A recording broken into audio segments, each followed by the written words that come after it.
Hello there. Welcome to the 4th episode of Limited Issues. The 4th episode. The 4th episode. We actually have this a little bit of a schedule thing, because usually it's every couple weeks. I know! We did it for the first time. We actually kept to the schedule. Chainsaw Reacts, one of your co-hosts. The other is Logan Huntley. Yes. You sure it's not Logan Huntley or Huntley? You mean like a Stan Lee thing? Yeah. Logan Huntley? Huntley. Hunt-Lee? Yeah. That works. Give you some pizzazz or something. Yes. Help you out. Stop calling me daddy. Yeah, that's something we were dealing with in the live stream. So as this podcast goes, if you've never heard us before, because we're planning on putting this as, well, the previous ones, but this is the first one that will be going on to iTunes as we are planning on releasing this wide on every platform, basically. iTunes, Spotify. All that. Does SoundCloud do podcasts? Maybe. I don't know. All I know is that the sign I'm looking at looks like it can do multiple places at once. Gotcha. So we have 3 segments, as we call it, 3 acts, if you will. Act 1, we go through what's been going on in our lives. That could be a few minutes. It could take up to 15. Who knows? Diving into news that's been going on since our last podcast, and then we end off with either questions. But the last episode, episode 3, we did spoiler talk for Umbrella Academy and Captain Marvel. So let's start off with Act 1. Life. Well, life-wise, the only really big thing that happened is after almost a year and a half of unemployment, I have a new job. Now this is more like actual physical work. Yes, I'm in a lot of pain right now. We're recording this on Saturday. I started the job this past Thursday. Essentially, it's I'm a nighttime warehouse worker at a beer warehouse here in North Carolina. My main job is loading beer kegs onto delivery trucks. Now, I don't know if you've ever lifted a beer keg. How, like 100 pounds? Is that what you said? It's close. It's over 100 pounds, I think, actually. So it's even worse. Yeah. So yeah, my back is fucked. My legs are fucked. My feet are fucked. I have blisters on my feet. Are you hardwired to self-destruct? Yeah. Metallica song, sorry. Couldn't help it. But, all that to say, I have done this kind of work before. So there's nothing new. It's nothing new, and once... Because, again, I haven't really done much. The most physical thing I've done in the last year and a half was filming Darth Zahn. Oh. Really. Okay. So once... A lot of physical stuff there. Yeah. So once my body becomes accustomed to this again, it'll be fine. The other thing that is not... Well, no, it is a life event to me. I've become motivated. Motivated? My dark soul has been filled with light. What? Bang, bang, bang, I have pulled my devil trigger. I got Devil May Cry 5. Oh, I was like, what are you talking about? I honestly was so confused on what the hell you were talking about. I had no idea. I'm like, where is this going? Have you ever played Devil May Cry? Yes, but I was like, what in the fuck are you talking about? So, a good alternate title would be Fan Service the Game. Is that what it is? Yes, and I'm so happy. Oh, okay. It's so good. It's so goddamn good. Oh my god. I will not spoil anything. Devil May Cry is famous for being pretty light on story. Not Devil May Cry 5. Devil May Cry 5 has a fucking phenomenal story. I've beaten it 3 times. Oh. It's not a terribly long game if you're good at it, which I am because I've been playing the Devil May Cry series for 12 years, I want to say. Yeah. Even though it's much older than that. It's so... If this is the last Devil May Cry, which it's not going to be because this thing is fucking selling gangbusters, it's amazing. I haven't heard anything about that. Yeah.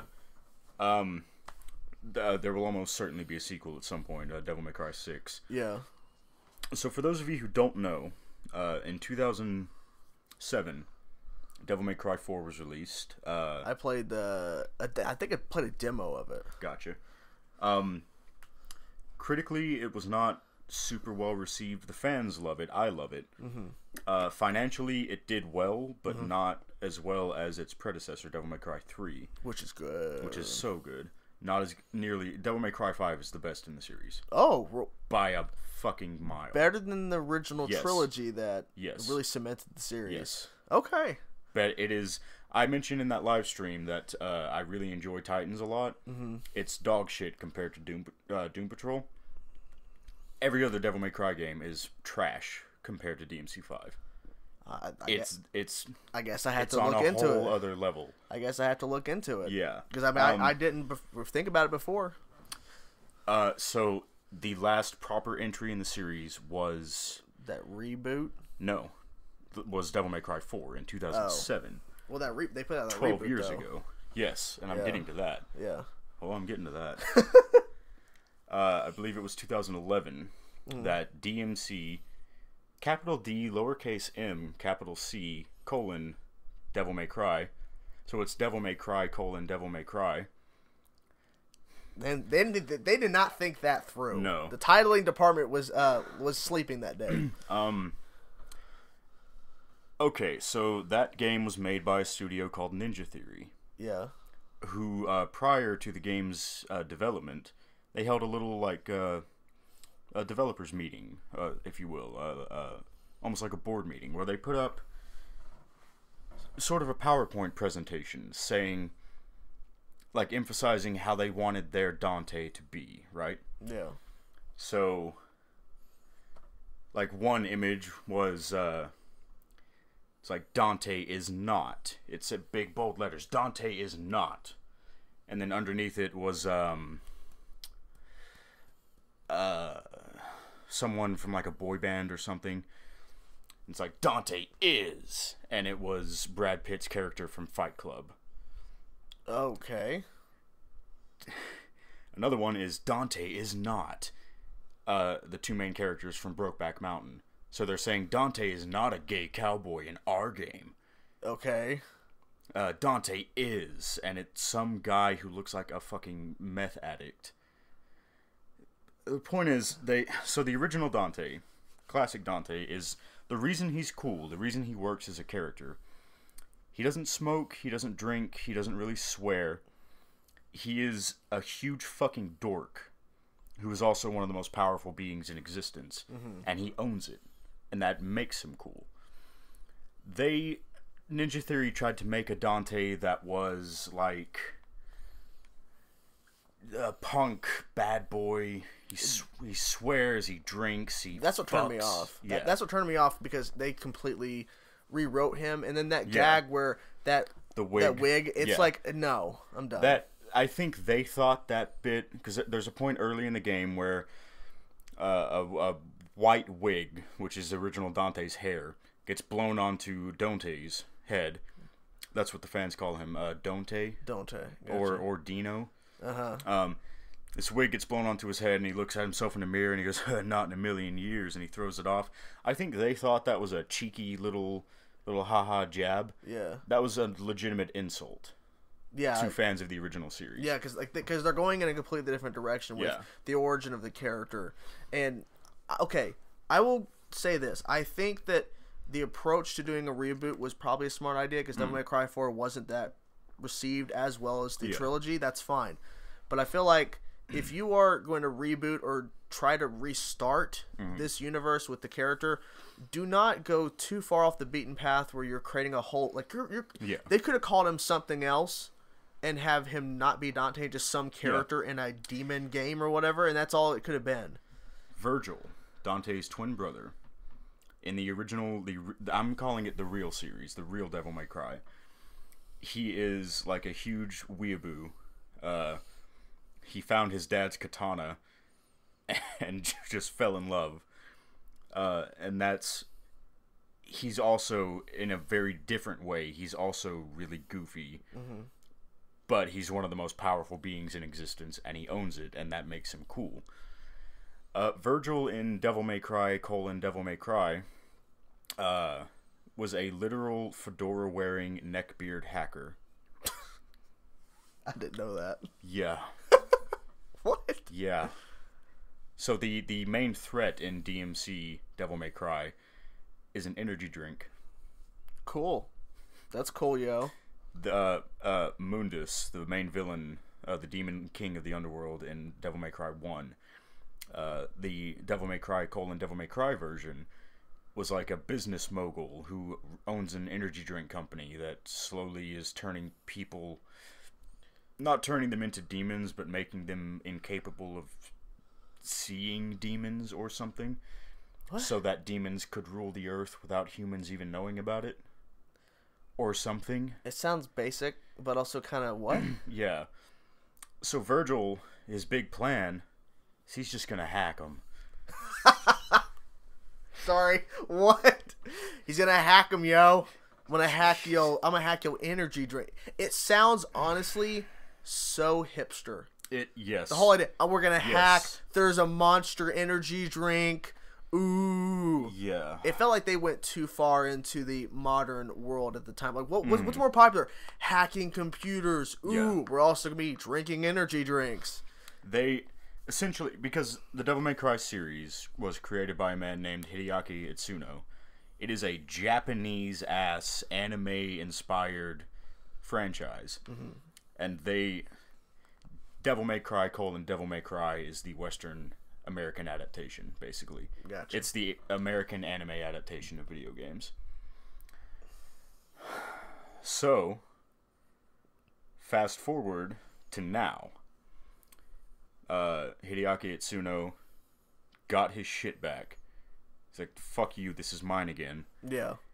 And Capcom just said, here is our bank account. Go forth. And let the legend come back to life. Yeah. And it fucking did. Oh boy. And there is, I will spoil one moment that is not story based, but it is the biggest fuck you without saying anything I've ever seen in a game. So you remember a moment ago I mentioned the Ninja Theory literally said, our Dante isn't a gay cowboy like that old Dante. Uh-huh. So, real Dante gets a weapon, which is a magical hat called Faust. Okay. Which gives him powers when he wears it. It's a cowboy hat. Of course. So he gets this hat, and he puts it on, and a spotlight comes down from nowhere. Uh-huh. And, like, lights start flashing in the background, music cues up, and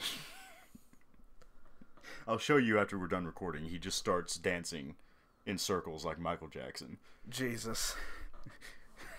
Like, that's their way of saying you well, fucked fuck up. you, our Dante is a gay cowboy, and you know what? It's awesome. Holy shit. So anyways, if you have even a passing interest in the Devil May Cry series, pick up the original trilogy. Don't play Devil May Cry 2, because that game is awful. Legitimately, it's worse than Devil May Cry: Devil May Cry, gameplay-wise. Play it in this order, okay? Play Devil May Cry 3, Devil May Cry 4, Devil May Cry 1, Devil May Cry 5.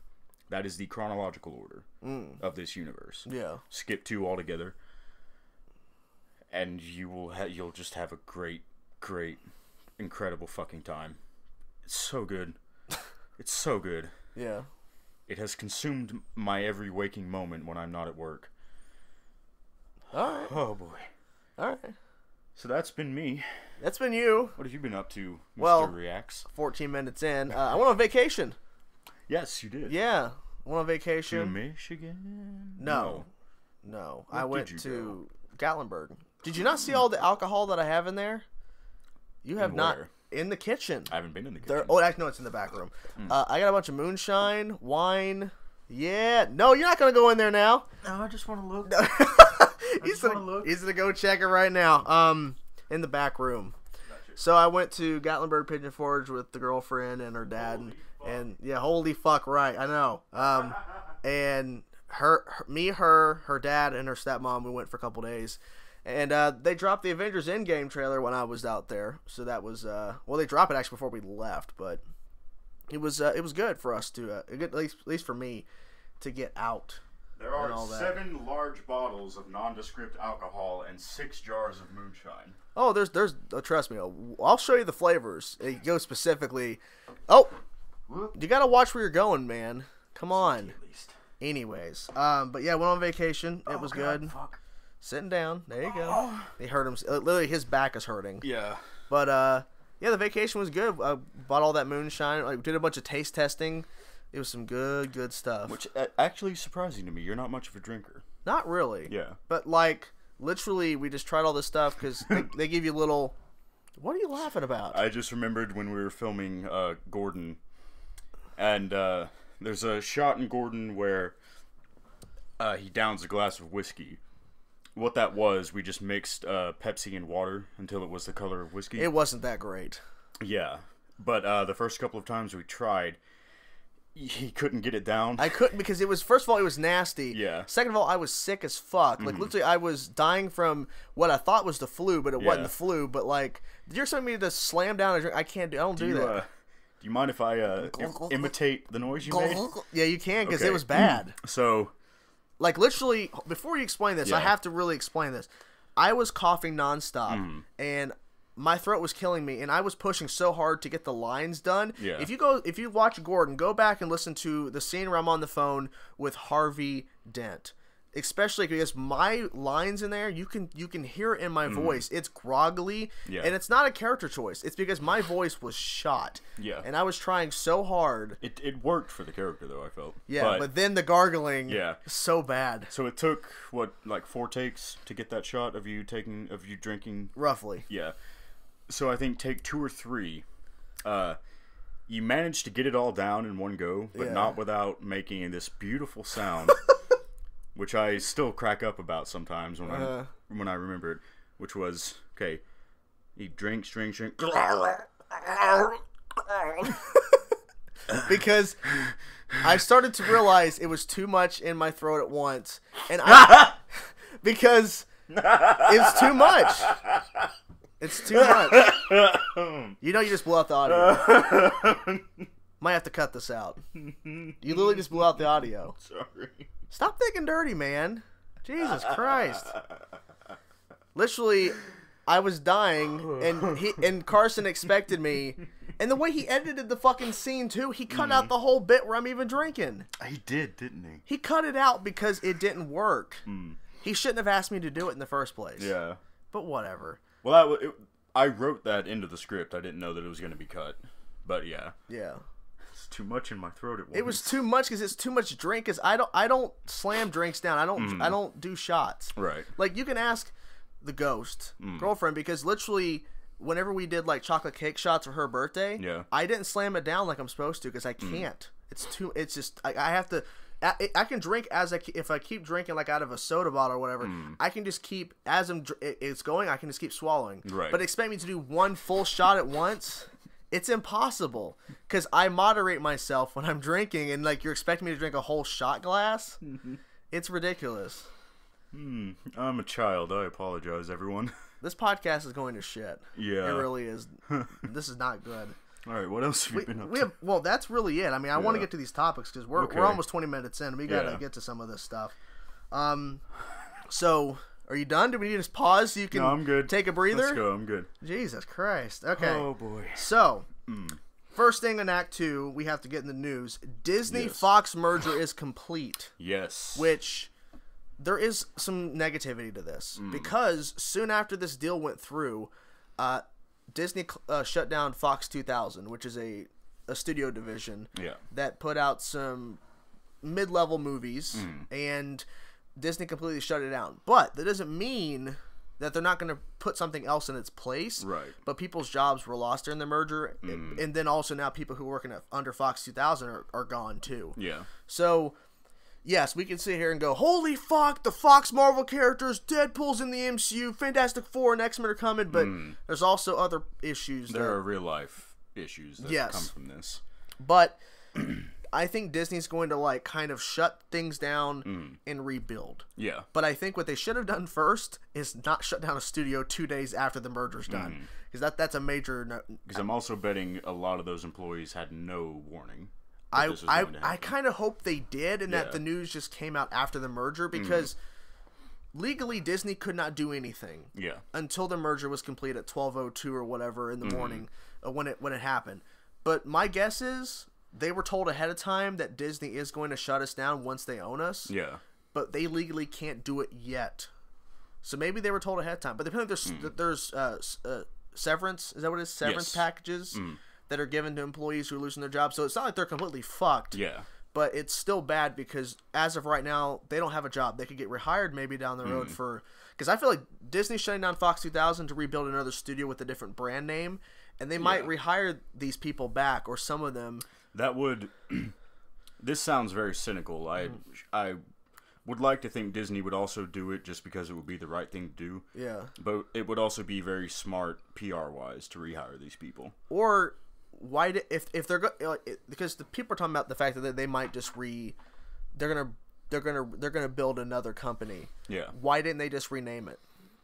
That's my thinking. Or why didn't they restructure it if that was the issue? Because I feel like Disney, literally as soon as they got the assets, like they already knew what shape Fox was in, but they legally couldn't do a thing about it. Right. So they probably saw, and here's the thing. Just because Fox 2000, the studio company under Fox, is shut down, and we're thinking, oh god, all these jobs. But what if Fox 2000 was like not structured, like it just wouldn't work? Yeah. And Disney's like, we can't, because here Disney is looking at everything Fox has right now and goes, what is working and what isn't working.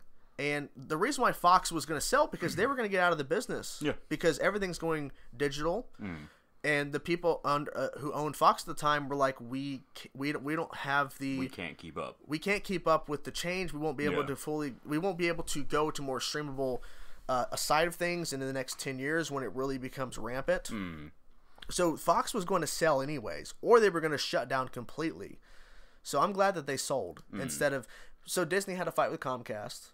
Yeah. I think it was... Yeah. So I guess what is the move? Besides shutting down a studio, like, is it literally taking what that Fox currently has built and just move it to Disney Plus when they launch it, or is it they start announcing movies with Fox properties under the Disney banner? Well, to start doing that gets into the problem of what Fox properties would Disney actually be comfortable continuing, because there are certain things that are very much not on brand with Disney. Well, that's why we have.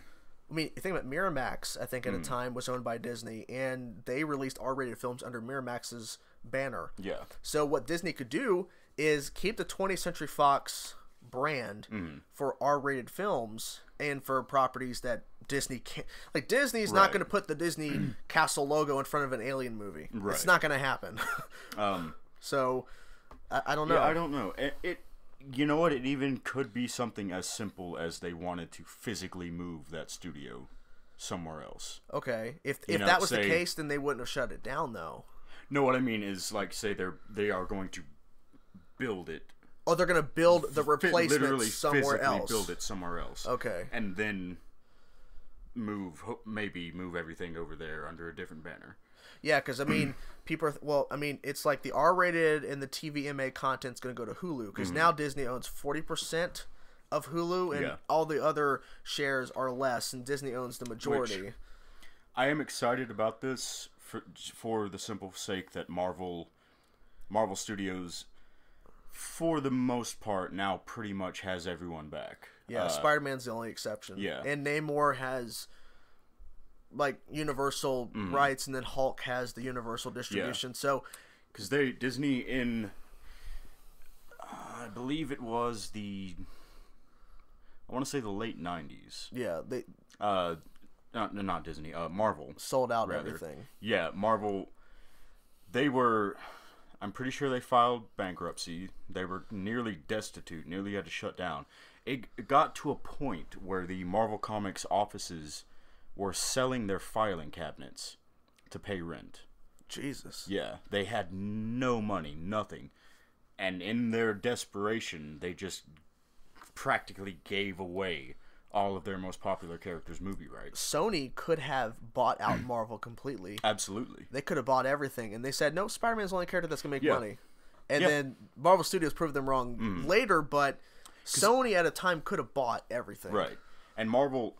They lucked out getting the right people to make these movies. Iron Man, right, is one of the biggest characters, one of the most popular characters in the world right now. in 1995, if you didn't read comic books, you didn't know who the fuck Iron Man was. No. You know? But Marvel had to make it work at the time because they didn't have X-Men.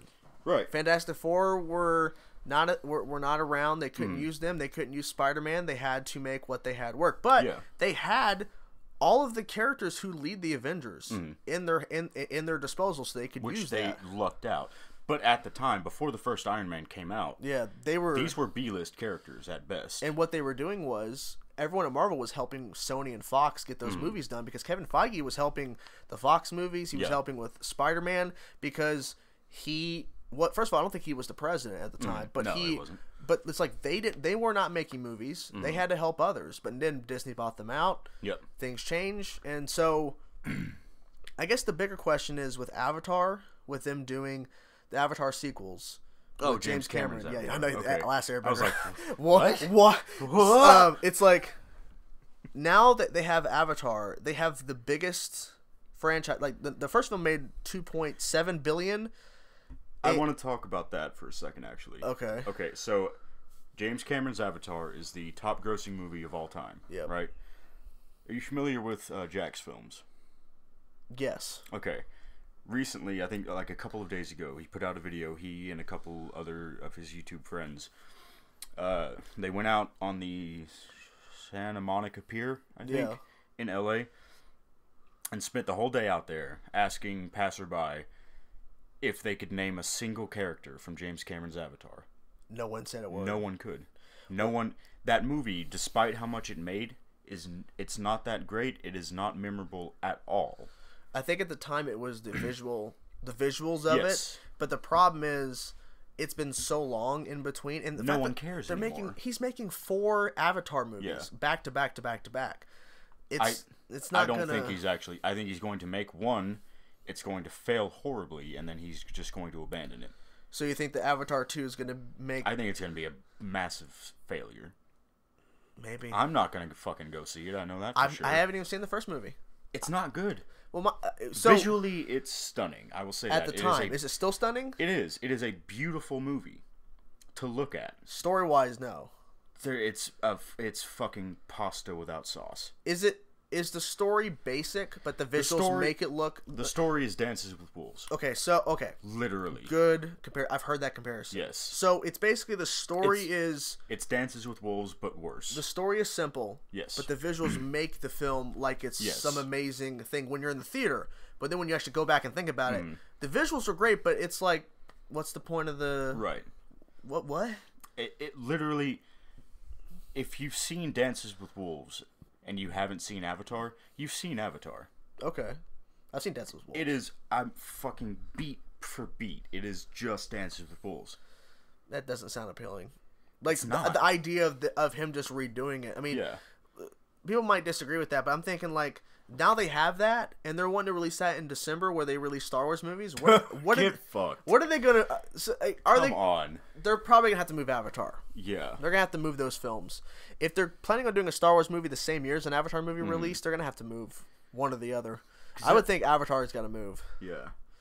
If an Avatar film was released in December, it would do well in January when every other studio puts their shit out. Well, that's true. Yeah, because January is always considered the shit month. Yeah, but if it releases alongside a Star Wars movie, it's going to get crushed. Yeah. It's like fucking the Emoji Movie, right? Released alongside... I finally watched that on Patreon. Oh my god, was it bad. Damn. It released the same weekend as a big, actually good movie. Yeah. And it was destroyed. Jesus. Yeah. That, if Avatar... I think no matter when they put it out... It's not going to do Avatar well. 2 is going to bomb. But if they put it out in the same month as a Star Wars film... Especially a saga film. Not a Star Wars story, but a continuation of the main story. Mm-hmm. Like, say... It's not going to be this year, but say they were to release Avatar 2... a couple weeks before episode 9, right? It would make a little money. It would make $4. I don't think it would make less than the price of one ticket. Okay, hold on a second. No, that's not true. But if they release, say, hypothetically, Avatar to release like November, right? When Star Wars came around, no one would go see Avatar at that point because everyone would go see Star Wars. And I feel strongly that Avatar 2 will release. It'll do well its first week. There will be a 50% drop the next week, a 50% drop from that the next week, and by the end of its first month, no one will be seeing it. No one will be talking about it. No one will care. It'll get a 47% on Rotten Tomatoes, and it will be fucking forgotten forever. Prediction. And there will not be a third. Prediction. Yes. Well, I'm guessing Disney's looking at everything, and I wonder if Disney's looking at it and going, I don't know, James. This is way too far off from the first movie, and you're making 4. What has James Cameron done since Avatar? I can't think of a single movie of his. I don't think he's done anything since Avatar. I'm trying to remember. Was he involved in Indiana Jones 4? No, that was George Lucas and Steven Spielberg. Yeah. Let me look at James Cameron thing, but I mean, just this whole. Oh no, that's Spielberg too. I was gonna say Ready Player One. James Cameron. I mean, just in general. I think he just got on his submarine and fucked off to the bottom of the ocean for the last 10 years. That's what you think. I honestly can't think of a single thing he's done since Avatar. Filmography. Here we go. His last movie was Avatar. Now he's been involved with like executive producing that Alita Battle Angel, and which I've heard is actually not bad. And he was behind the last Terminator movie, which wasn't good. Yeah. So I don't know, but I think this whole merger thing has its negatives and positives. I feel like one of the biggest negatives to me, I don't like the idea of anyone for any reason having a monopoly on something. And Disney is slowly but surely just getting everything. Well, not just the Marvel characters, but I think like they're absorbing other studios now. Well, that's scary. That is scary. However, I think you can start calling Disney a monopoly if they buy an actual network, like you know how Comcast is like a media conglomerate. Right. If they bought out Comcast, now you're talking where they're eliminating like the medium as a whole, because all they did was just buy a studio that owns, because Disney owns a bunch of other studios. They just bought one major studio. It doesn't mean that at some point down the road Elon Musk, for some stupid reason, wants to build a studio. He could build a studio. Anybody could build a studio from the ground up. There's tons of studios out there that are independently owned that put out movies. Like A24, I don't think they're owned by anybody particularly. I could be wrong. But like they're putting out independent movies and like these little horror movies that make a lot of money. Yeah, I believe they're a publicly traded company. But I don't think any major studio owns them. So there's still there's still companies putting out stuff. I just think Disney's like, we're going to build Disney Plus. Right. And Fox is telling the world, we're done. We're going to move on. All right, we'll buy you. Yeah. And so they fought Comcast and they won. I think that's really what it is. Of course. I mean, what the hell would they Comcast was stupid. Comcast, the stupid fucks. Yeah. They're like, we'll give you a bigger amount. We'll hand you... They were handing them cash. Disney was handing them cash plus actual share, like actual percentage of the company. It's like, and that's what they wanted. Like that's what the Fox holders wanted. They didn't want cold hard cash. Just that they wanted cash plus they wanted percentage of the company. That is hilarious to me because Comcast could have offered to give them their entire net worth, and Disney could have tripled that. No problem. But Comcast basically did offer that. Yeah. And Disney came back with a higher price and I think a little bit more of the share. Yeah. But I'm not sure. But Disney came back and decimated. The fact that Comcast, that the higher-ups there thought for a second they could beat Disney in a bidding war is hilarious to me. But think about it, too. Like, the Fox people, they didn't want to just sell it to a company that they don't trust. Right. Comcast, I think Comcast owns Warner Brothers now. So I think so, okay. or is that AT&T? Regardless, no idea. It's or wait, Comcast AT&T merged. I forget. It's so much like shit that I can't keep up with. Yeah. All I know is that Fox is like, look, like Disney as a brand is very trusted for all these years. They've made some mistakes, but overall, 99% of their movies are, like, you know, critically acclaimed, or at least they're making money. They're making good business decisions. They have Disney World, Disneyland. Yeah, we're gonna go with them because first of all, they've already had like a Simpsons Land in Universal. Oh yeah, that's right. And Universal isn't Disney, but it's like Fox has already like stretched out and given out their properties to other places to use. Disney knows what they're doing. Like if you don't like what Disney does, that's fine. But Disney as a brand, they're very successful. Oh yeah. I mean, Disney World, like if Disney didn't make movies and all they had was the parks, they'd still be rich as fuck. Right. Not as rich, but they'd be still rich as fuck because there's millions of people that go to all of their parks each year or each day. Yeah. So it's ridiculous, but I think they made the right decision.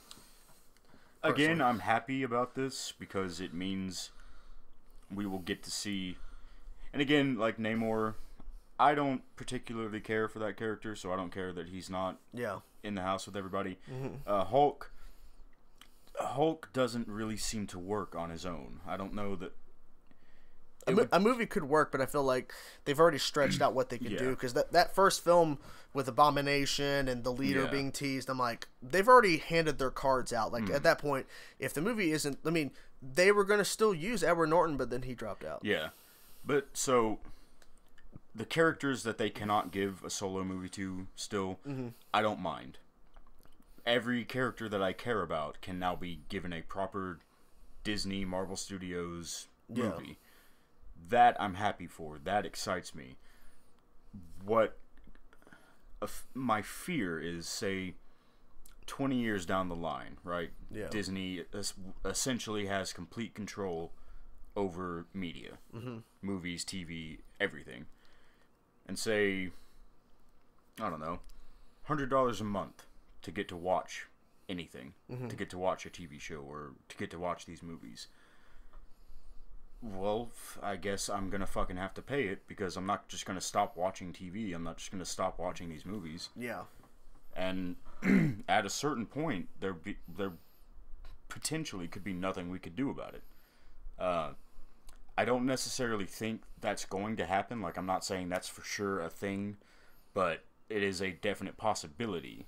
Well, the idea of having all these streaming services and Disney Plus just adding into the mix is just going to make more separation between content. Right.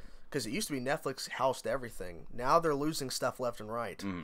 So I don't know. But, I mean, overall, at the moment, this is something I'm excited about. This is something I'm happy for. Yeah. I'm cautiously optimistic about the future if this snowballs and keeps getting bigger and bigger and bigger. You know what I mean? Gotcha. All right.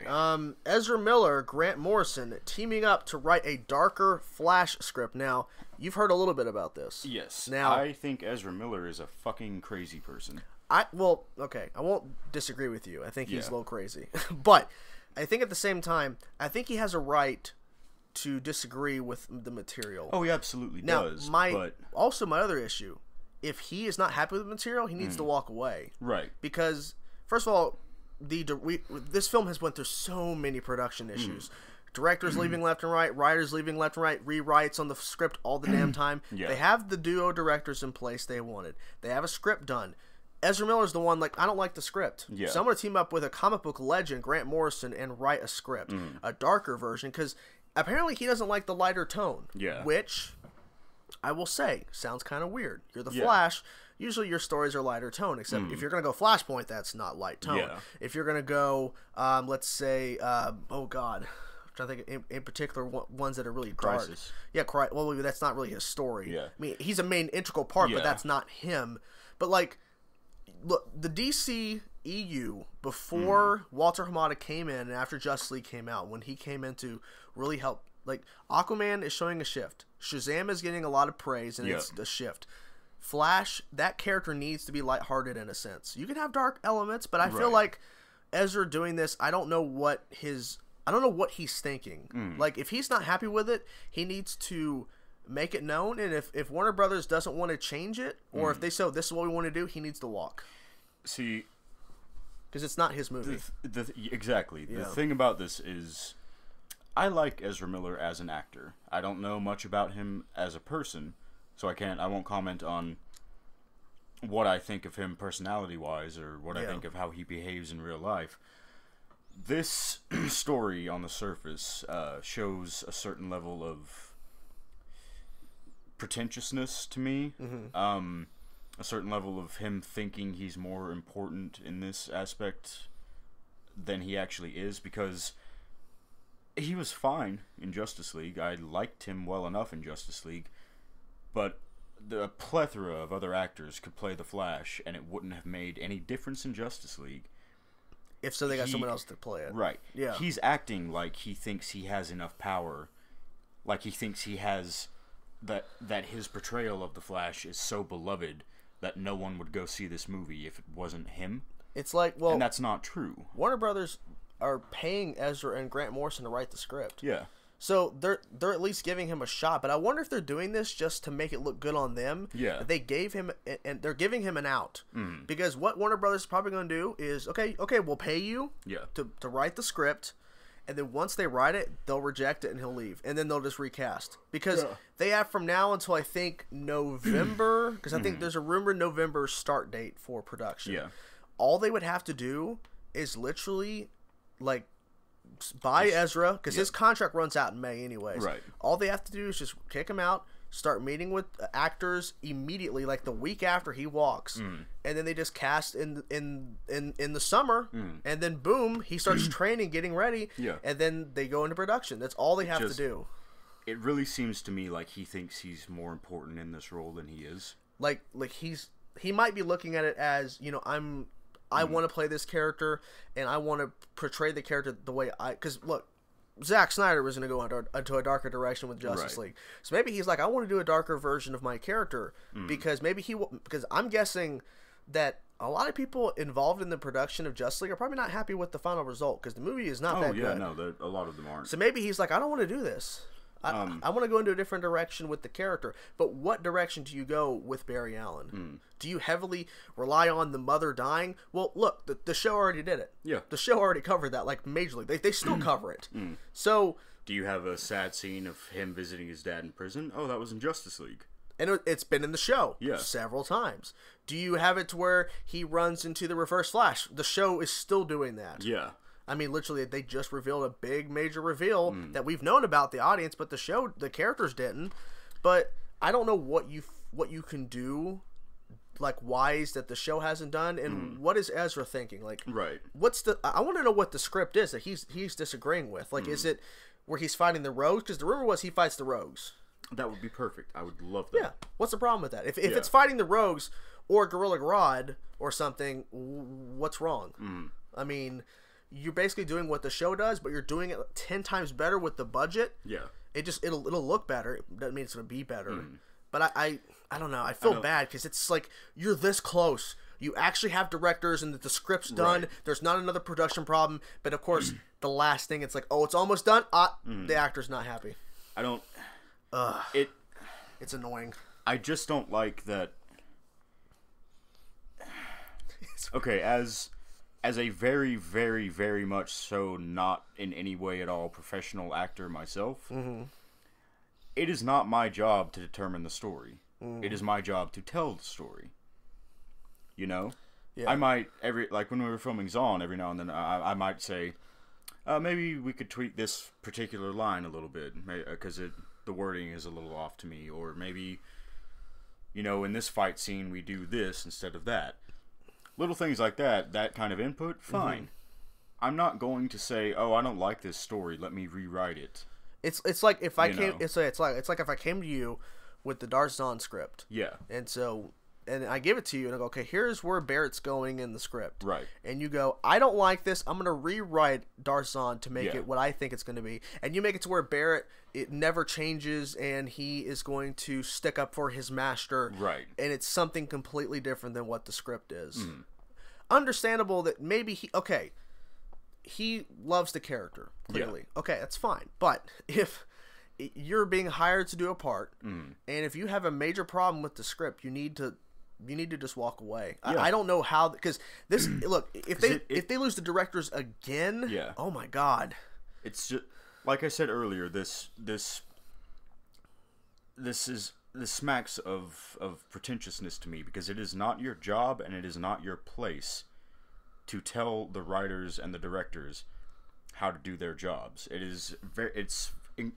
it's disrespectful, in my opinion, to come in and say, the story you have made is not good enough. I'm going to remake it.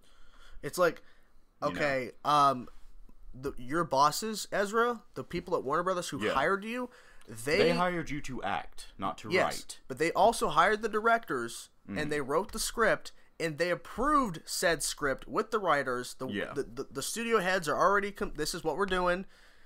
You're the actor. If you don't like it, leave. Ask to leave. Yeah. Or if they force you to do it, then you have to do it because you're in the contract. And you know what? If they force you to do it, phone it the fuck in. Make sure they never hire you again. Yeah. You know? Which we kind of bad because Warner Brothers also does Fantastic Beasts, and he's in that franchise too. Yeah. So they might kick him out there too. Fantastic Beasts. The first one's kind of fun. Have you seen the second one? No. It's a nothing. Okay. It is a wet fart. Well, I guess we'll keep up with this story and see what happens. Yeah. I mean, I'm anticipating that he's gonna walk. He's either gonna walk or they're just gonna say, "Get the fuck out of here, just leave." Either or, he's out. Yeah, I'm pretty sure. I don't think Ezra Miller is going to the Flash anymore. This is okay. To some exciting news, James Gunn is back. Woo! For Guardians of the Galaxy 3. This is insane. Yeah. I'm on vacation. I get the tweet. And I first thought, I'm not sure what made me think this was a joke. Because I get notifications on my phone from a couple of Twitter users. And all of a sudden, this tweet goes out on my phone. And I see the notifications, James Gunn. And then I don't see the rest of it. I just see James Gunn. I'm like, oh, is there more news about Suicide Squad or whatever he's doing? James Gunn back. Disney secretly hired him months ago, probably last year, and we're just waiting. Was last year for sure. Well, yeah, because I mean, apparently, Alan Horn, who fired him the day that the tweets became more visible and people knew about these tweets he put out, Alan Horn made we do not agree with what he said. We are against what he and then Alan Horn himself, he's the one who went back and okay, we're gonna hire you. Yeah, because all the other Marvel directors like Taika Waititi, Scott Derrickson, Peyton Reed, they're like, no. John Favreau. Oh, did he say something too? I'm pretty sure John Favreau was like, "That's fucking stupid." Well, I know that Taika Waititi said several times, and Scott Derrickson they've been asked about Guardians 3, and they're like, "No, that's James' movie." Oh, okay. I thought you were just saying they came out in support. Well, no, it's like it's a thing to. Well, I think they were all pissed off, and I think they claim Disney never went out to other directors.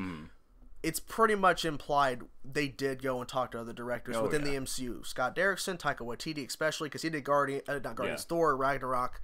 So, but they all, in those meetings, were like, we're not doing this. This is James Gunn's film. We're not touching it. And that's, I got to applaud them for that, because they could have easily took that gig and got paid. But they didn't. And it could have been, say, a Taika Waititi directed Guardians 3. That I would have liked but people were heavily saying, that'd be a good choice, because he did Thor Ragnarok so well.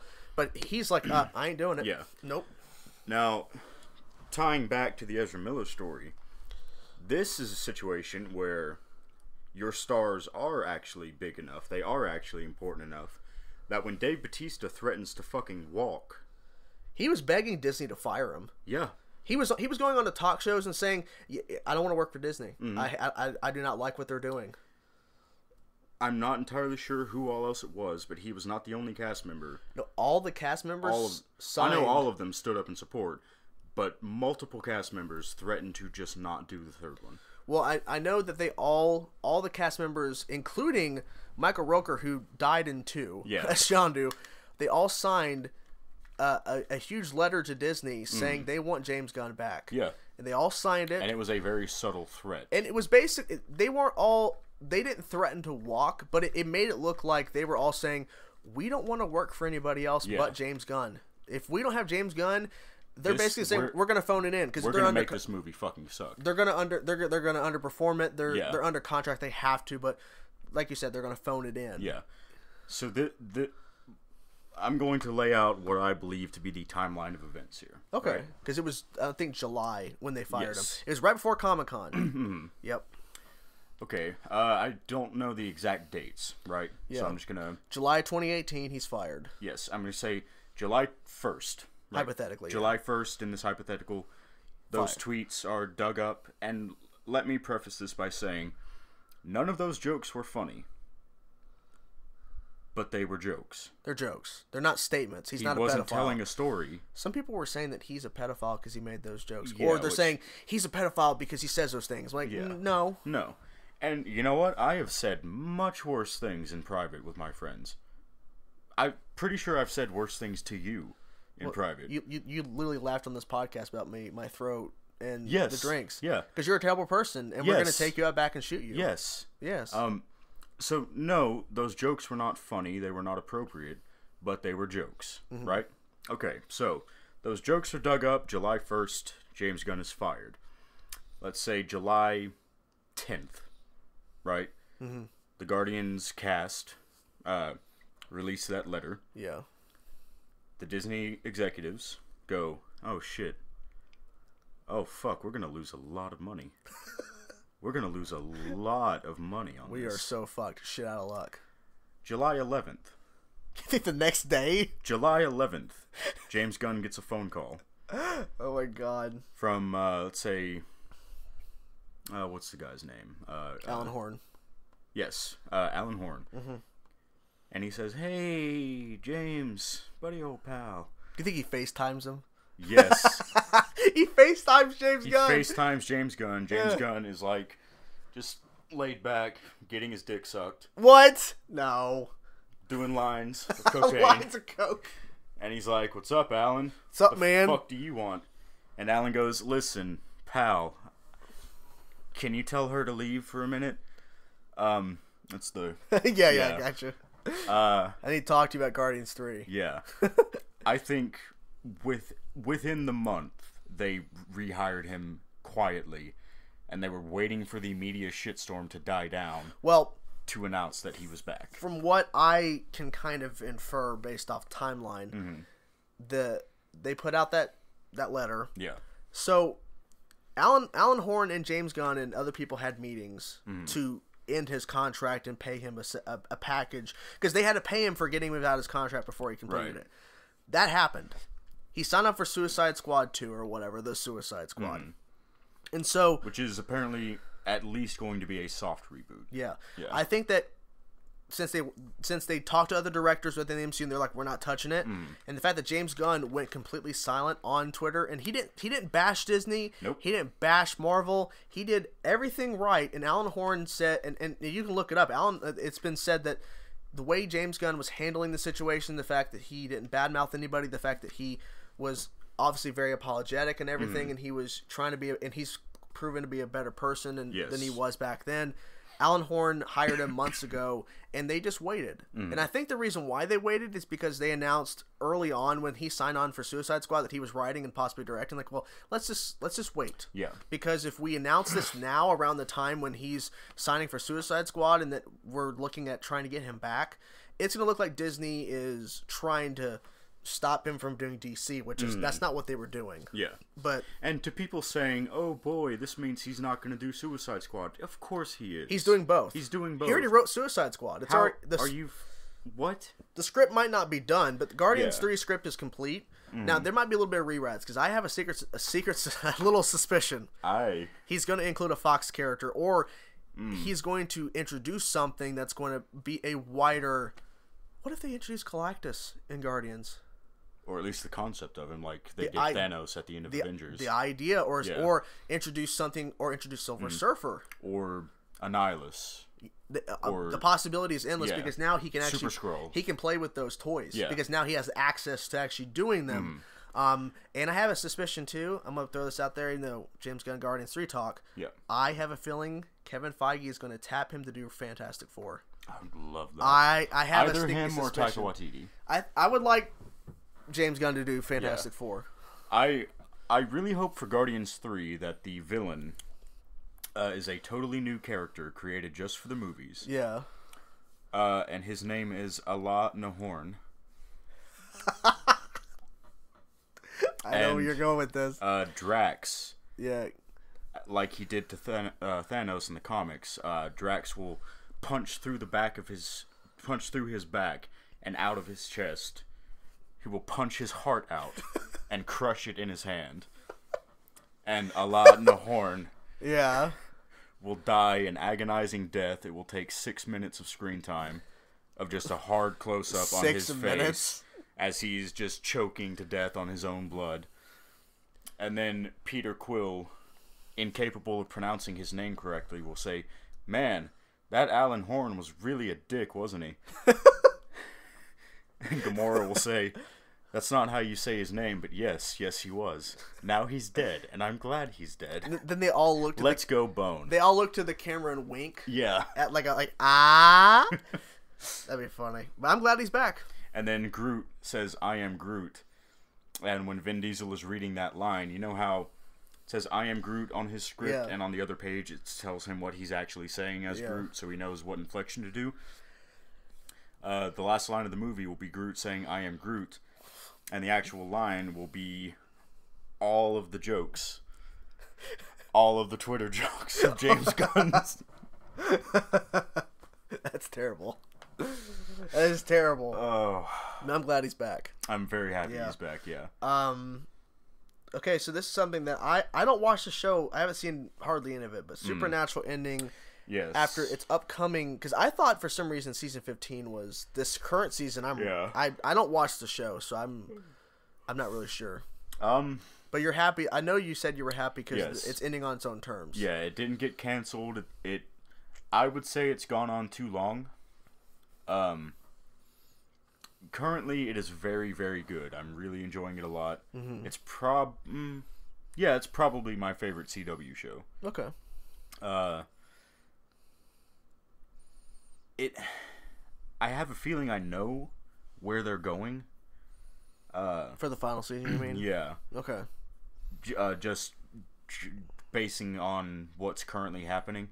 Do you care about spoilers at all for Supernatural? Well, I mean, if you want to go into it, it's fine. Okay. Because for me, it's like I feel like it's a lot, and by the time I get around to watching the show, you probably will have forgotten. I'll forget. Okay. So, kind of medium spoilers for season 14 of Supernatural.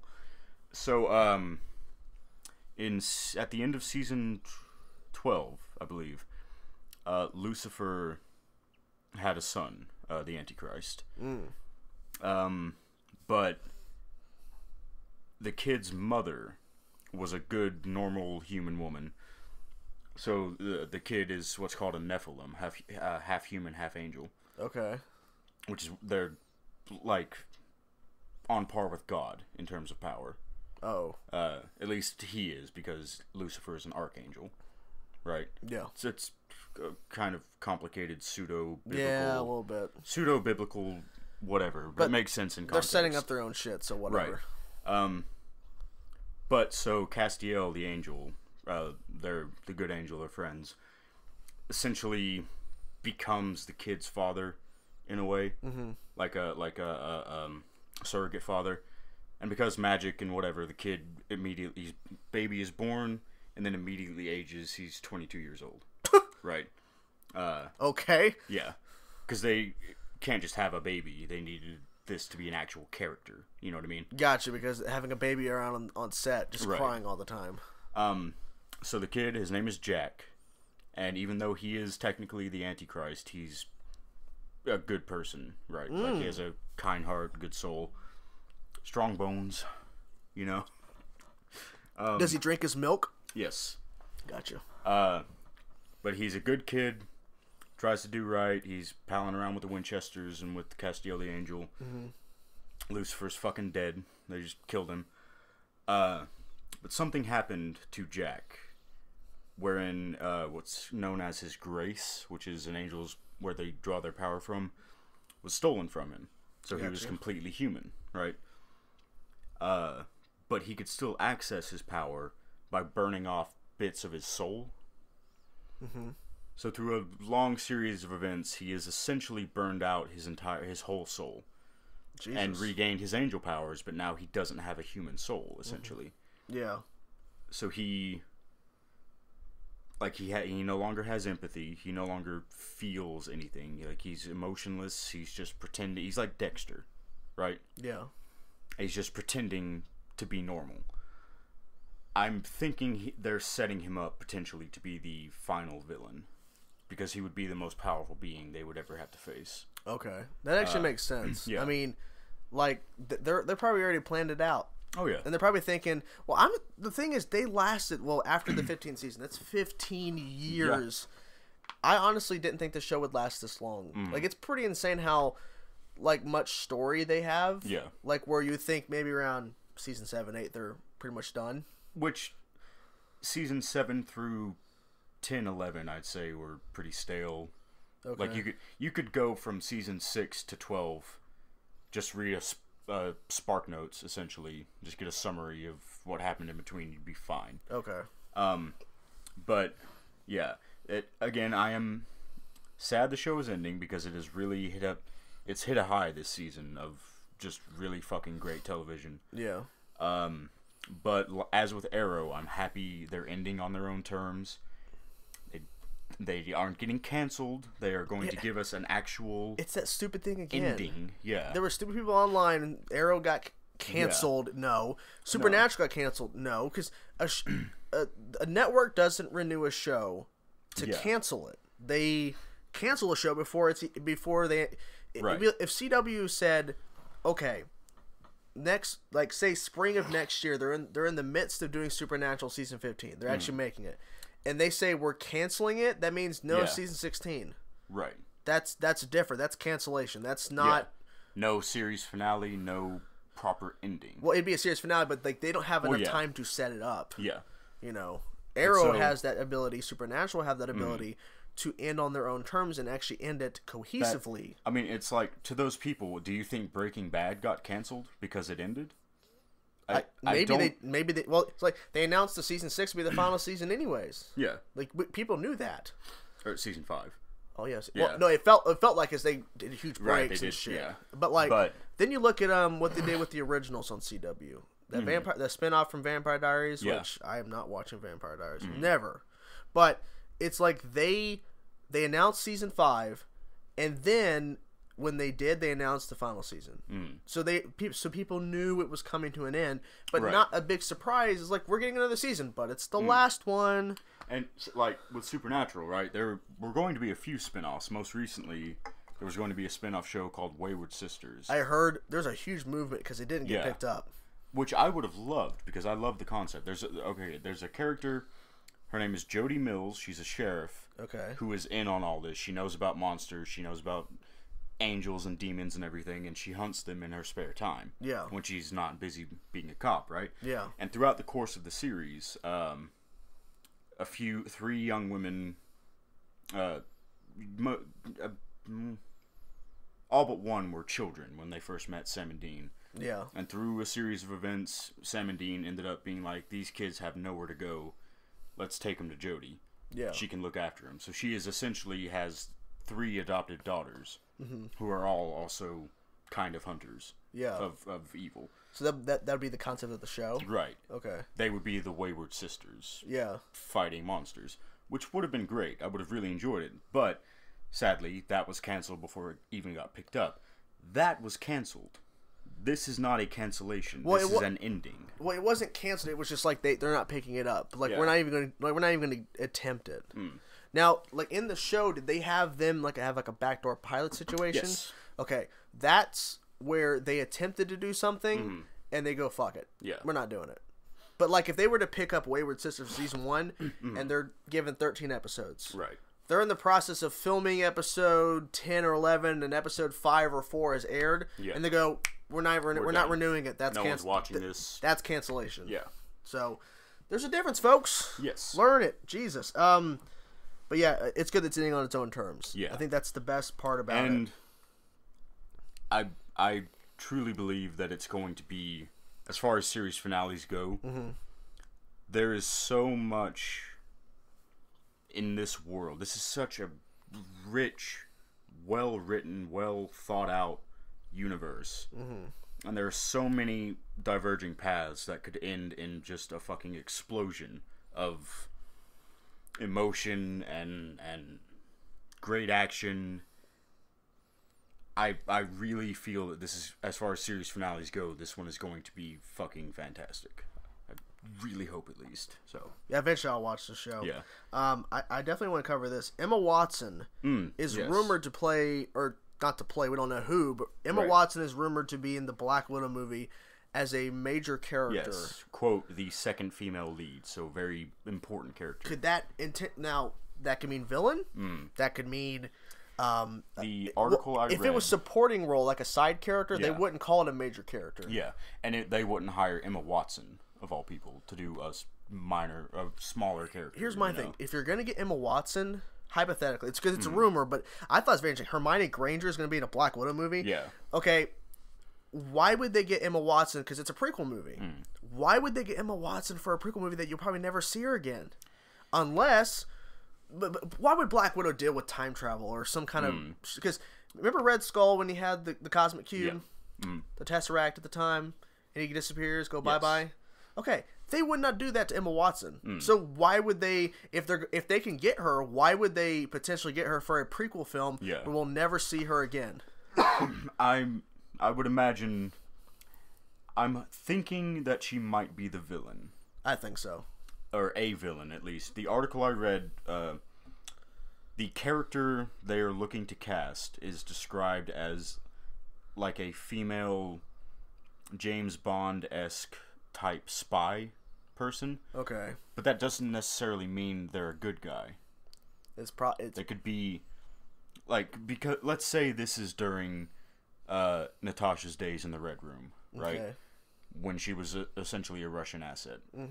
Emma Watson could be a corrupt MI6 agent or any number of other things that this could be Black Widow sort of breaking out of her programming, maybe meeting Hawkeye, befriending him. And then Emma Watson is sent after her. Emma Watson could be like a Henry Cavill character from Mission Impossible. Did you see the newest one? I haven't seen it, but I know he plays that character. He plays that type of character. Right. So they could do that. And she could, fuck it, who cares? She's halfway through the movie, she gets shot with a serum that makes her a little stronger and slows her aging. So 20 years down the line, she'll still look the same. And they could bring her back in for a Black Widow sequel that would take place after Endgame. And she's the fall soldier, not the winter soldier. Yeah. The fall summer soldier. The spring soldier the fall soldier with pumpkin spice everything, yo.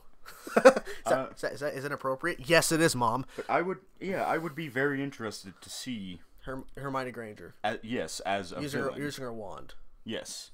Wingardium Leviosa. To the best of my knowledge, I haven't seen every Emma Watson movie. No. But everyone knows Hermione. It's Hermione. Yeah, but I don't think she's ever played a villainous character before. Well, remember that Seth Rogen movie, This Is the End, or The World? Yes. Something like that? She played herself, but she was like a maniac with an axe, swinging it, breaking shit. She was actually completely justified. She just misunderstood the situation. That was a completely different role for her. Yeah. So I would wouldn't call that villainous. I know she has range. Yeah, I'm just saying, like, she can... I think she can play a villain pretty well, I would think, because when I watch Harry Potter, I never once look at her performance and go, well, that's Emma Watson, that's Hermione Granger, like, that's that character. Right. I think she'll be able to pull it off, and I think it's gonna be interesting to see, because they're gonna have to use that de-aging probably on Scarlett Johansson like they did for Nick Fury and Captain Marvel, I would think. Yeah, I don't think it would be very extensive. Not extensive, but I think a lot of it would just be makeup, because Scarlett Johansson pretty much looks the same as she did when she did fucking Iron Man 2. Iron Man 2, yeah. But I'm saying, like, they could do a little bit just so we can see her, like, because potentially she's a teenager when all this stuff is going down. But I've heard also that the movie is going to jump back and forth between the timeline. So what if it's what if your theory of a serum and Emma Watson is in the present? Yeah. The movie takes place in the present and also in the past because she thinks Emma Watson is dead, or whatever this character is, and that the character shows up in the present, and then we're telling the story backwards. Well, because Black Widow in the comics, so Black Widow got her name from something called the Black Widow Program. Yeah. Which was a Russian initiative to train young female spies in something called the Red Room, which is essentially which they've hinted at in Age of Ultron. Yes. And in Iron Man 2, when Nick Fury introduced her, like, they mentioned, her background a little bit. But so, the Red Room experiments on these young girls, it's never been said either way, but the Black Widow we see in the movies could very well be 60 years old, for all we know. And she just doesn't age normally. Interesting. So, what you're basically implying is that whatever happens to her essentially happens to this other character. Maybe Emma Watson is playing another Black Widow, because that's what. I'm liking where this is going. The Black Widow in the comics, and I'm assuming the movies, as far as she knows, the reason she calls herself Black Widow is because she is the only one left from this program. Now, I don't think they've called her specifically Black Widow in the movies. They've only called her Natasha. They haven't, have they? Not that I can remember, but I think probably like her code name is written down somewhere. But they're definitely gonna have to. They're gonna have to say it in the movie because it's the movie title. They're not calling it Natasha Romanoff. Right. But so yeah, that could be a very interesting aspect because I believe the original Black Widow is from Captain America's time. Like, she was around in World War II, and she's just got a bunch of science shit in her. Yeah. So, here's my thing. If the movie isn't like this, I'm going to be kind of disappointed. Yeah. Because I like the idea of another person from her training going after her. Yeah. And doing that. I think that's really smart. Like, did you ever watch Agent Carter? Yes. Like Dot. Gotcha. Right? She's another Black Widow. Yeah. From the early days of the program. Yeah. Okay. Also, what are you looking at? If I'm going to play a few seconds of a Russian lullaby, if this isn't the trailer song, I will be very disappointed. Okay. Is it going to play? Yes.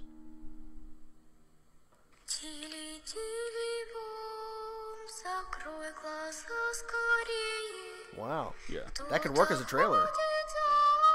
So that is a Russian lullaby about the boogeyman who comes and steals bad children.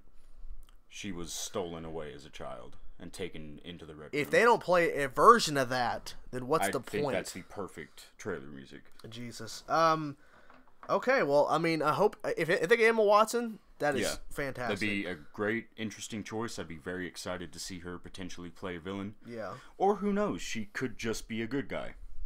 Maybe. Fuck it. But either way, I would love for Emma Watson to get involved in this universe. That'd be awesome. Yeah.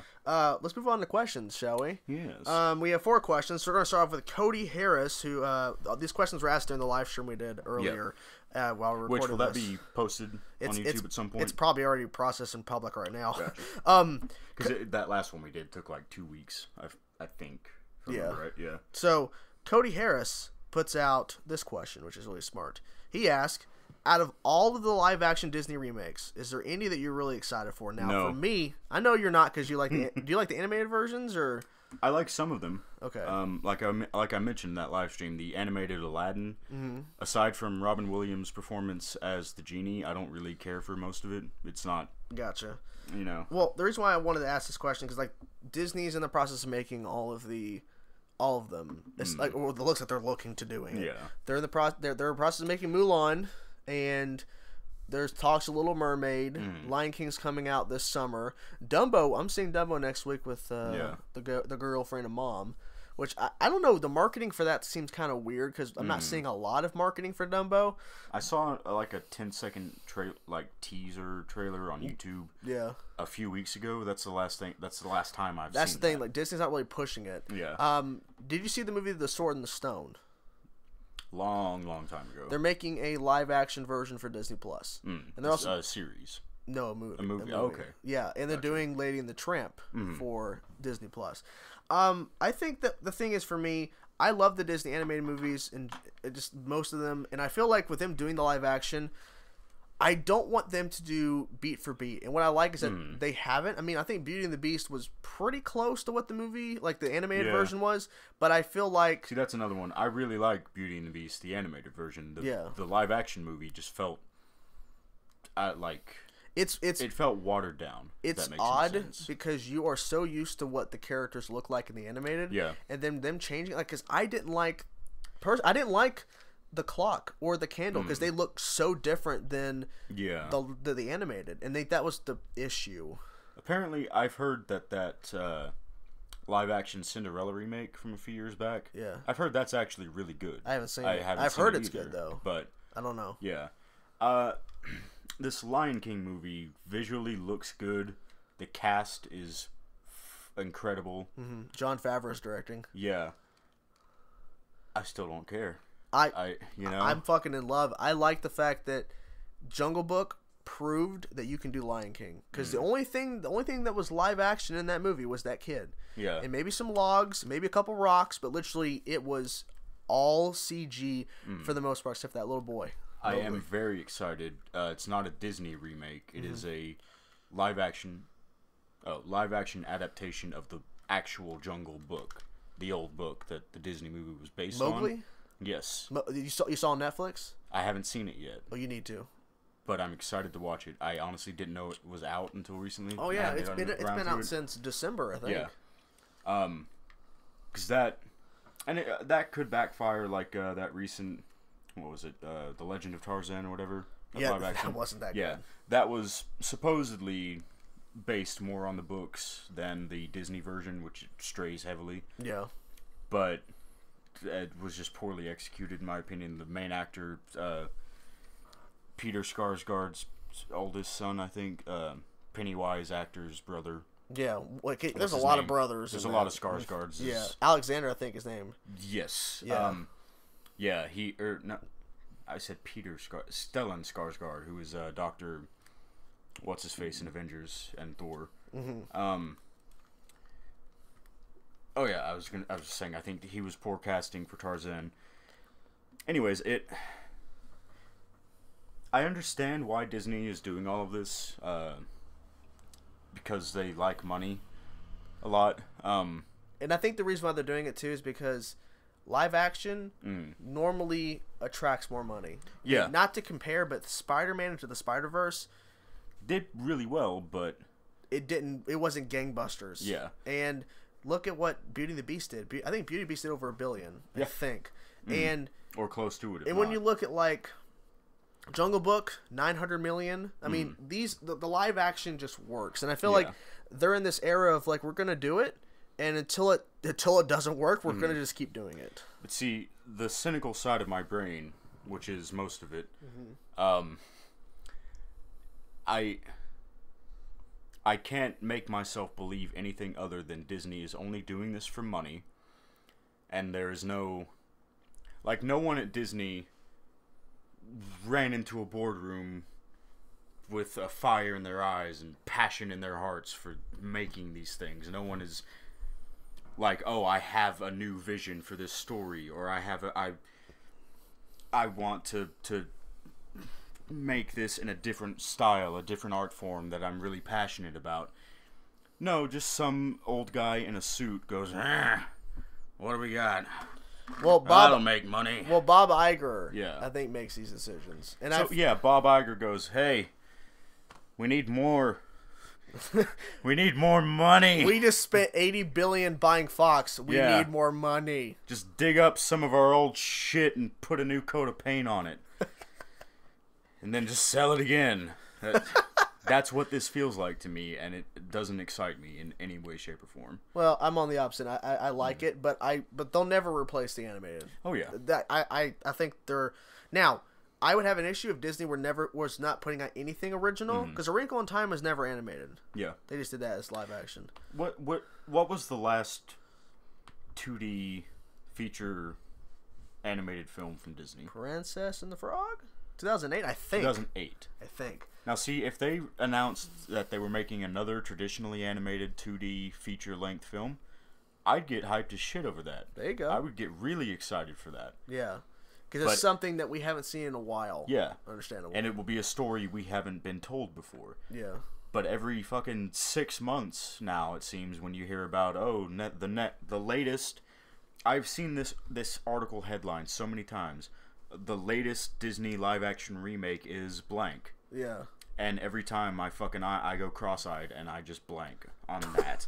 Blank. I'm just like, oh, fuck, why do this? Why more? I don't... Yeah. Surely...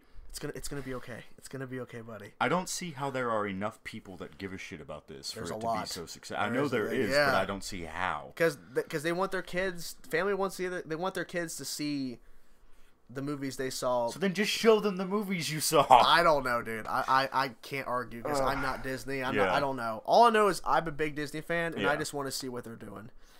All I know is that just don't make a shitty version. Just try to do good. That's all I ask. I like this question. Lord of Shadows. What are your thoughts about the Game of Thrones writers doing a Star Wars trilogy set during the Old Republic era? This is a rumor, but this is heavily being reported as this is what they're doing. So, have you ever played Knights of the Old Republic? A little bit. Okay.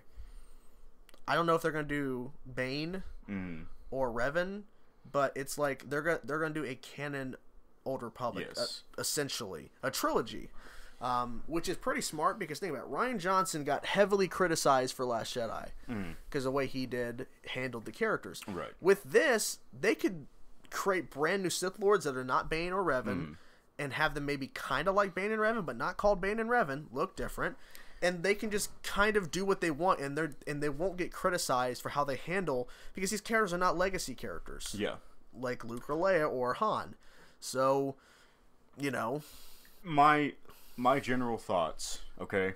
I'm going to say a sentence here, and you tell me whether or not it makes your penis become the big penis.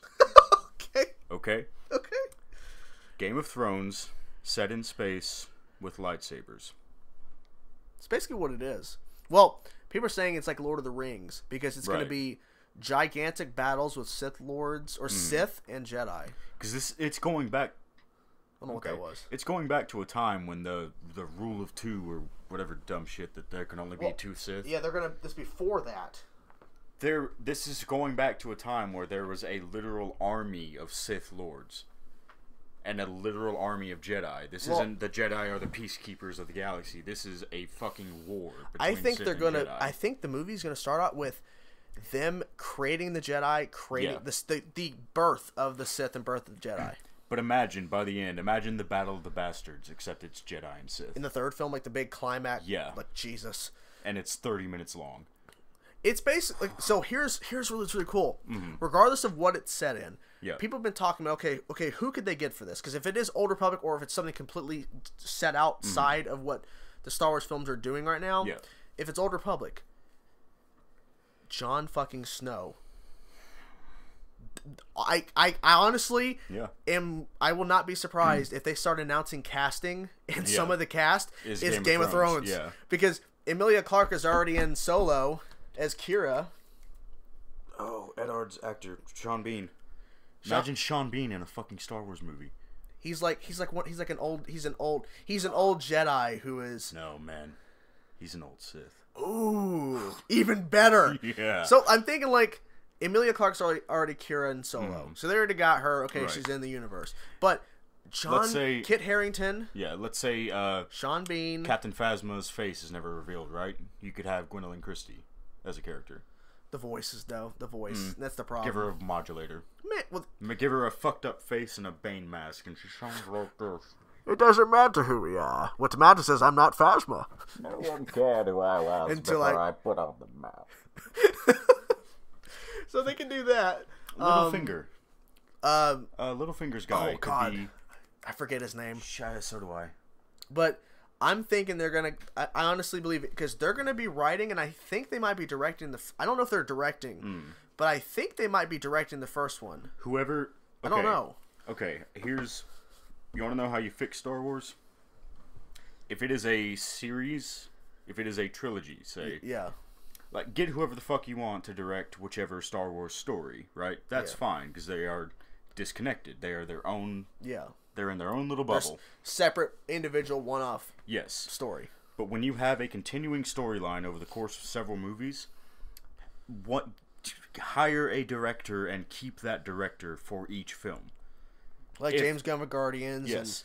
Imagine what Last Jedi would have been if J.J. Abrams had directed it. Think about this. Right? The Russo brothers came on to do Winter Soldier. Yep. They did Civil War, which is basically an Avengers movie without calling it Avengers. Then they were tapped to do 2 Avengers. Yeah. So what they could do is they could get the Russo brothers. If they're gonna wait a little bit in between the events of Endgame, the release of Endgame, and before they start filming. Right. The Russo brothers take a break. Then they come back and direct all 3. Because it essentially, Winter Soldier is an incredibly important chapter in this universe, right? Yes. Civil War is probably the second most important chapter next to Infinity War, and Endgame will be the most important chapter up to that point. Yes. And the reason that these are all flowing and working so well together is because they've had the same directors, the same vision, driving the story forward. Sorry, I'm getting up. There's noise going outside my house. I'm trying to figure out what it is.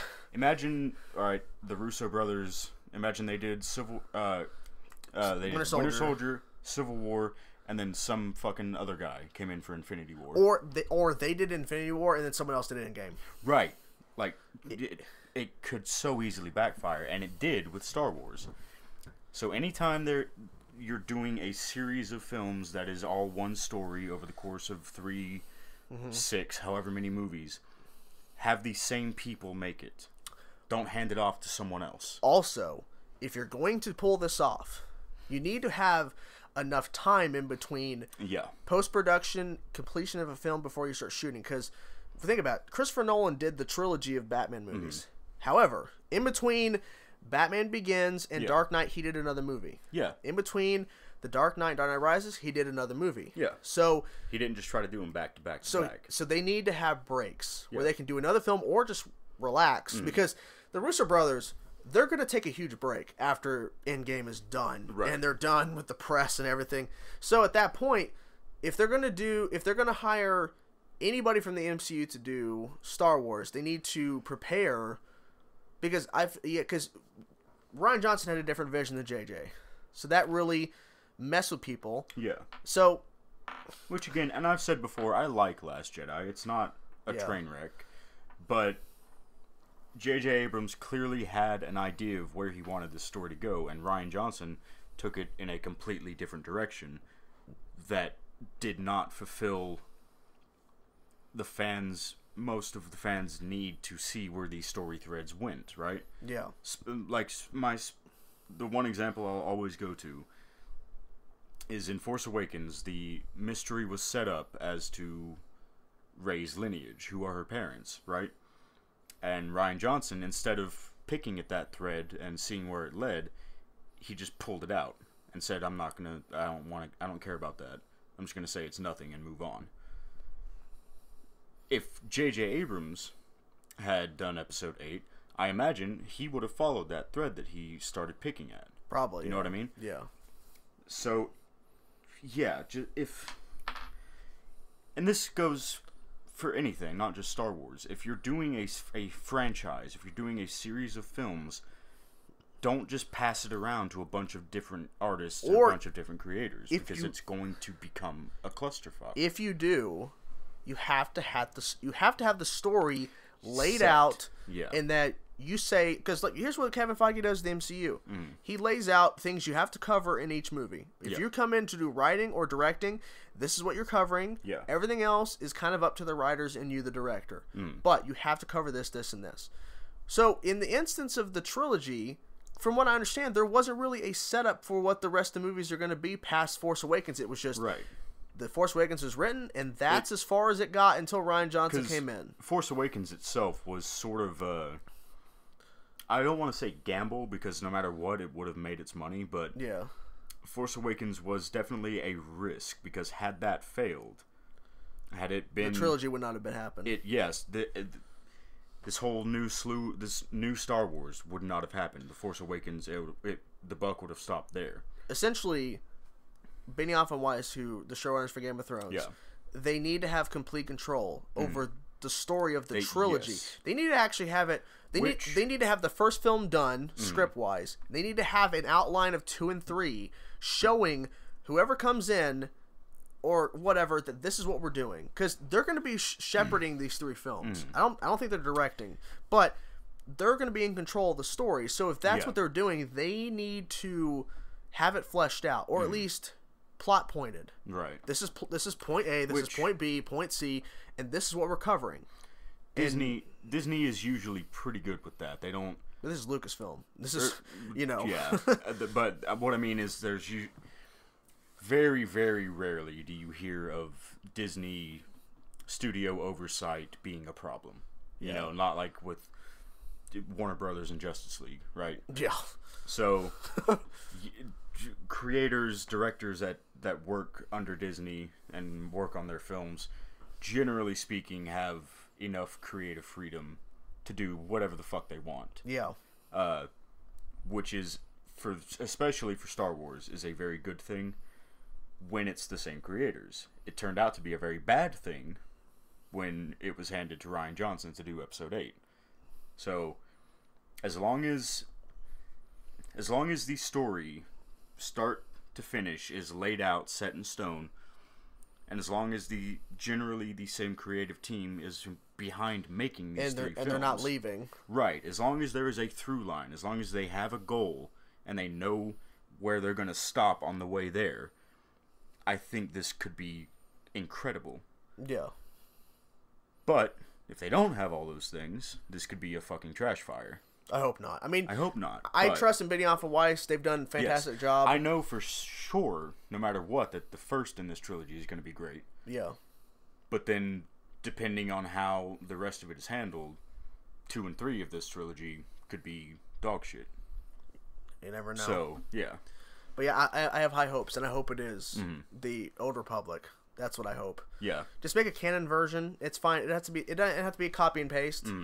But some people might want that. I'm going to skip one question. I realized Cody Harris asked 2 questions, so I'm skipping the second one. Final question. The Gaming Q we could talk about which actors from the Fox X-Men we'll miss and ones we won't miss. I'll start off by saying I'm going to heavily miss, even though he's already retired, Hugh Jackman's Wolverine. Yeah. I don't know who they're going to cast, but Jesus Christ, good luck. People... Same thing with for Professor X. Yeah. For some odd reason, I keep seeing Daniel Radcliffe for Wolverine, which... I don't know. Harry Potter? No. Physically, if he could gain enough muscle, he has the right height. I know he can grow the facial hair. He could physically look like Wolverine. Everywhere except the face, because he still looks like a kid in the face, especially around his eyes. But I feel like if they went with someone like that, the only way it could ever hope to work is if he is in the full comic book accurate suit and he never takes the mask off. And that's the problem, because he'll have to take the mask off. Yeah.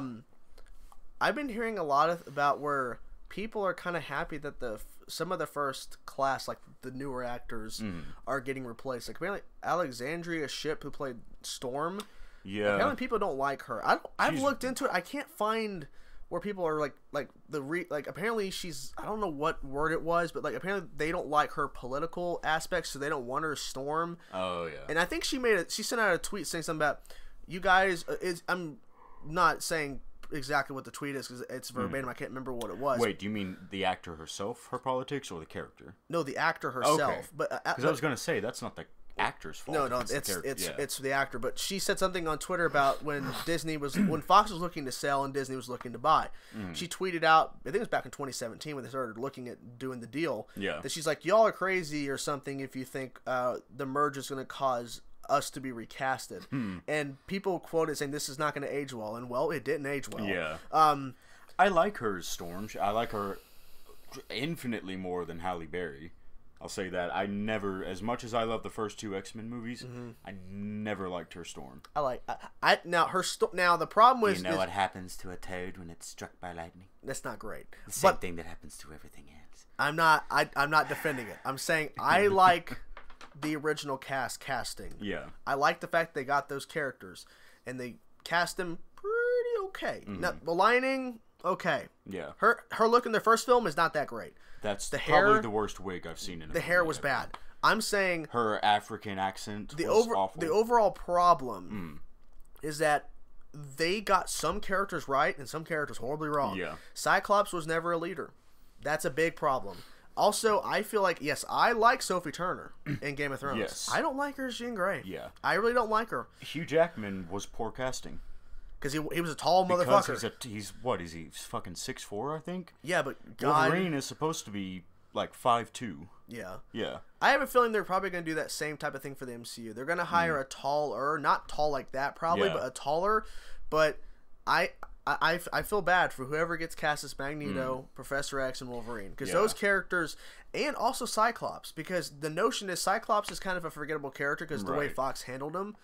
I hope that whoever they hire for Cyclops takes on that leadership role in the story, and whoever they hire for Storm actually gets more development than, okay, she can control the weather. Because I like Halle Berry, but her character was poorly written. I like Halle Berry in other things. Her character was poorly written. Yeah. But I like seeing her on screen. I liked her when they brought her back for Days of Future Past. I'm like, yes, the original cast is back. This is so cool. You know, even at the end of Days of Future Past, spoilers for Days of Future Past. I hate that I feel like I have to say this. Of course, if you're listening to this comic book podcast, you've seen it. Yeah. Well, they win. They save the day. They fix the timeline. Wolverine wakes up in the X-Mansion back in 2049 or whenever. Everything's fine. X-Men, I want to say 2 and 3 didn't happen. Yeah. And Scott Summers' Cyclops is alive again. And Wolverine, when he sees him, he's like, Scott, it's good to see you. In that moment, I was like, yeah, it is good to see you, man. Because it just had been so long. Yeah. But, like, okay, Famke Janssen as the original Jean. Yeah. Was fine. There's nothing spectacular about her or her performance. Let's not go down the road of her Dark Phoenix. Yeah. Oh, boy. Basically, the way they did it, both in the First Class-verse and the original X-Men trilogy, those versions of the characters worked on their own, but they were not... Most of them weren't really faithful adaptations. Rogue, for example. Yeah. May as well have been a different fucking character. Because she's not the same. Nothing like her comic book counterpart. And they fucking brought her back and were showcasing that she was barely in the movie because they cut her out. And I hate when things like that happen too. A little side note. They cut, what was it, like 15 minutes of her in the movie? 10 minutes? They put out Rogue Cut. The Rogue Cut. Yeah. It's like... It's the actual movie. Yeah, and they did that knowing that there were people out there that would buy every fucking version of the film. Yeah. I have the Rogue Cut. I have it. I bought it. Yeah. Because I'm like, I want to see what they... Because this is the movie that they actually made, but they cut Rogue's side mission out. But so, Rogue in the comics, right? The only thing that carried over is that when she touches people, she saps their energy, fucks them up, they have a bad day. Yeah. So Rogue in the comics is a very... Like, she kind of hates herself. She hates that she can't be physically intimate with people in any way. But she buries that shit and doesn't talk about it. And she acts confident and she's snarky and smart and that's not what they did. Funny. Not in the movie. She's practically invincible. She's incredibly powerful. She can fucking fly. Did you see her interpretation in the X-Men 90s animated show? That's so good. Perfect. Dude, Sugar? They should have just done that. Her whole thing about Sugar, just being all flirty and shit, just being that badass. And what's her name? The actress that played Anna Paquin. Anna Paquin. I like her a lot. Not in this. Not in this. And Rogue in the comics, right? Her main love interest is Gambit, right? Kid that played, or not kid, a grown-ass man now, but kid back then, kid that played Bobby, Iceman. Yeah. Cannot remember the actor's name. I forget too. Physically, he would have been great. He was perfect for Gambit. Just put that weird little fucking sock mask on him, and it's fine. Just make him Gambit, and just make that the love interest. Like the comics. I'm fine with the shift. I think he was really good as Iceman in Days of Future Past. I think that was better because I liked the more seasoned, especially since he was actually Iceman. He was an ice 16-year-old boy. I like the seasoned veteran of Iceman at that point because he's an older guy. He's been through a lot of shit. And at that point, the actor himself was a much better actor. Yeah. Pretty much most of the time when he's on screen, you look at him and you're like, oh, he has seen some shit, man. So I think here's a flip question.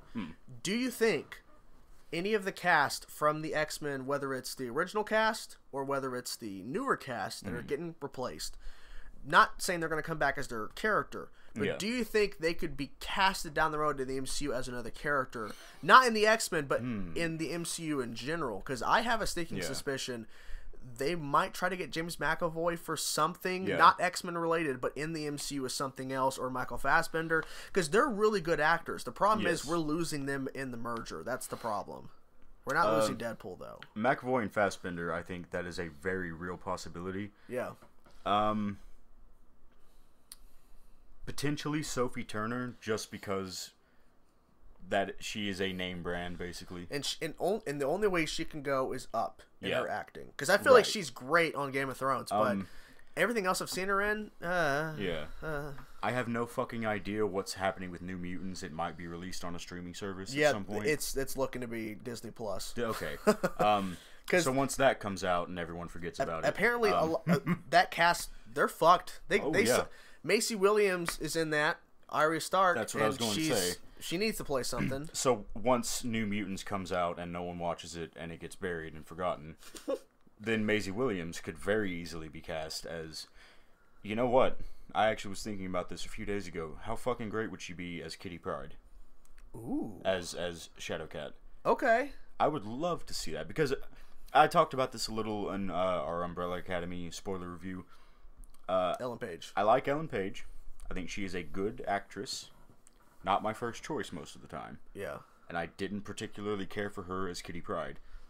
Which, by the way, Kitty Pryde was recast 3 fucking times in those movies, finally landing on Ellen Page. Yeah, because, well, they had her, but she was barely in it. Yeah. And then they finally went Ellen Page for the third one.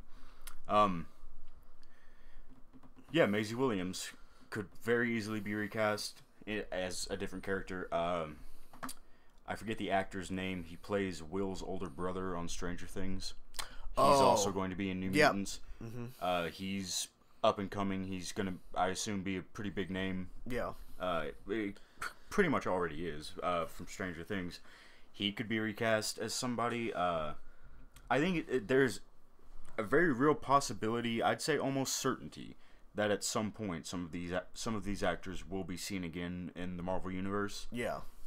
Highly, highly unlikely any of them will ever play their X-Men characters again. I don't think that at all. Yeah.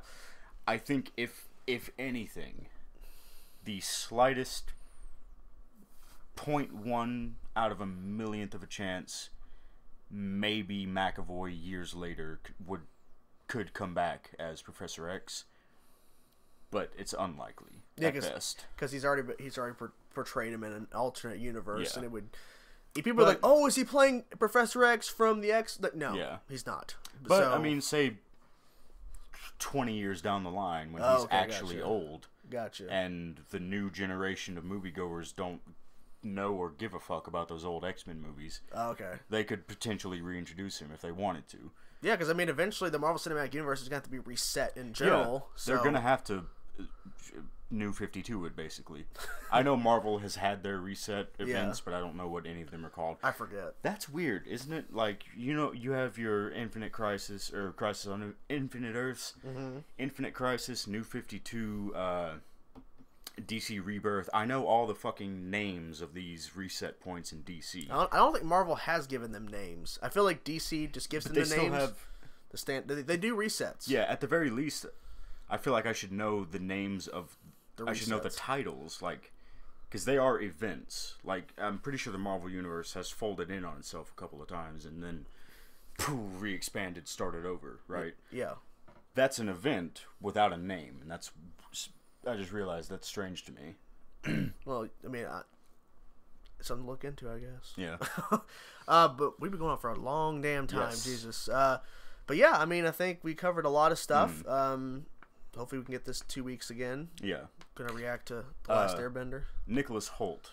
Ooh. Beast. I think he could definitely be recast as someone else. Yeah, definitely. Nicholas Hoult. Okay, guys. I think we pretty much covered everything. We have cast this pod. Cast the pod. Yes. Sawing the log. Yeah. Hope you guys enjoyed. We'll be back hopefully in 2 weeks with another podcast. Yep. And, yeah. And hopefully by the time that next one comes around, you'll be able to listen to this on multiple platforms. We're hoping. Well, I'm wanting to try to get this one on multiple platforms. Yeah. We'll see. Okay, guys. All right. We'll talk to you guys soon. Bye, everybody. Bye. You did that hand thing again. I did the same thing last time. I saluted like a 2-finger goodbye salute, and I know you can't fucking see me. Jesus. I'm consciously aware of that. It's all over. Anyways. It's all over. I'm gonna die.